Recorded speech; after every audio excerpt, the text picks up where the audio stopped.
Californians have voted overwhelmingly to keep Democratic Governor Gavin Newsom in office until the end of his term.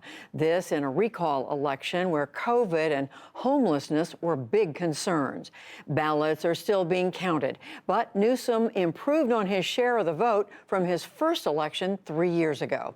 To discuss the results and any lessons they hold for next year's midterm elections, we turn to two writers who both contribute columns to the Washington Post.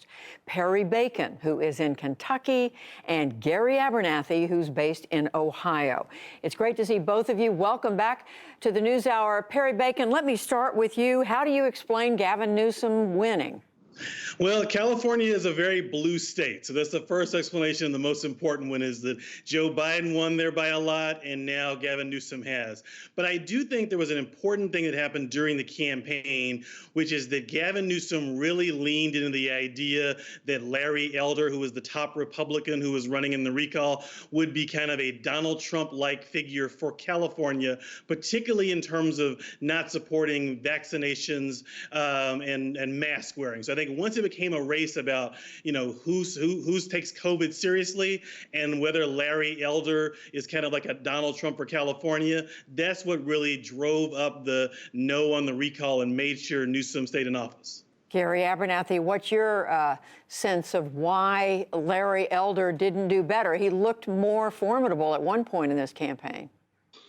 Yeah, but I think Perry's right, Judy. I think that as soon as you were able to make it a one-on-one race, and not just a recall, not just a referendum on the governor, but which one of these people do you want? And then able to paint Elder as a Trump surrogate.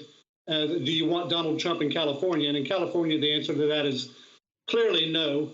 But, part of me, frankly, is a little bit happy with the way it turned out, because I'm just not a big fan of interrupting people and trying to undo the will of the voters before a term is up, whether it's a recall election or whether it's through impeachment or some other means. We need to start accepting election results and understand that people have a chance to weigh in again when that person's on the ballot again at the end of the term.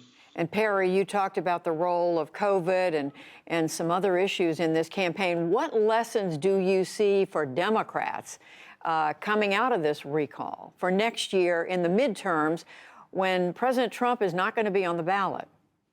I think they're going to put him on the ballot, and I don't mean directly so, but I think if you looked at this race, when Newsom talked about Trump, and that was when his numbers went up and the recall became less likely. So I think that the lesson here is, California is liberal, but it's still there's still plenty of swing districts that are in the House. For the House is particularly important. Who does well in California? 1 of every 8 Americans live in California, so it is so important what happens there. And I think if you look at the campaign, 2018, 2020, now 2021, when the Democrats ran against sort of Trumpism broadly in 2018, 2021, even until when he's on the ballot himself, I think that has worked.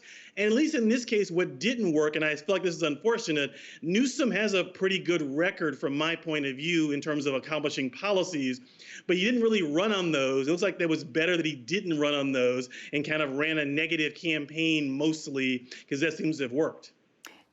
So, Gary Abernathy, pick up on that. I mean, in terms of whether Democrats try to make whatever campaign it is, they try to inject Donald Trump into it.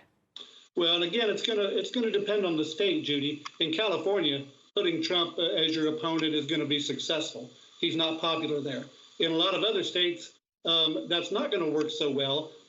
Although I believe the Republicans need to more and more come to terms with the fact that Donald Trump is not going to be a winning factor for you in a general election. He may do well for you in a primary situation, but when it comes to general elections, a lot of moderate and swing voters are not going to come back to Trump, nor, in my opinion, should they. As you know, I used to be a Trump supporter, but his actions after the election, his refusal to accept Joe Biden's presidency, his role in the January 6th incursion really disqualifies him. But Trumpism is going to continue to be a popular philosophy with a lot of voters, but you just can't have Trump leading it. So how do Democrats thread that thread that needle, Perry. The fact that, yes, Donald Trump himself may not be as popular, but there's still this philosophy that's got a hold on many Republicans. So I tend to think it depends on the issues a little bit. Like, I think the Republicans are, if the election were this year and the Republicans were running, being skeptical of vaccinations and masking, which I think are pretty popular with most voters, a majority, even in a swing state like Florida or in North Carolina. I think if they're running sort of skeptical of vaccines and mask wearing, that's not a great place to be in. If you talk about immigration or other issues, I think that's where it's closer and maybe the GOP position is more popular. So I think it depends on where you are. But I think this sort of like right now in this moment in California, or I think in other places too, in Virginia, I think it's going to be better to be the pro-mask, pro-vaccine candidate. And then the Republicans are in a weak place right here. In November 2022, I don't know if COVID will be the big issue. And I think that a lot of people will be vaccinated. So I think that may not be the issue this time next year. But right now, sort of following the Trumpism into anti-vaxism is not smart.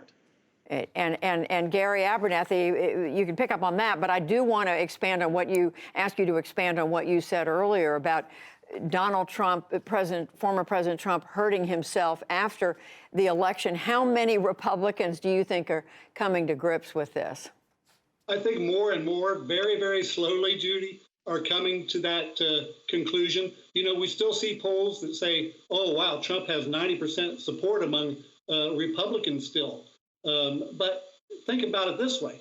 That's 10% that have broken away from him. And that's a lot of votes. I mean, he needs every last vote if he himself is on the ballot.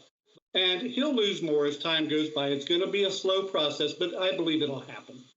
And we're waiting to hear from him whether he'd like to run in 2024. We will see. Gary Abernathy, Perry Bacon, very good to see you both. Thank you. You too. Thank you both.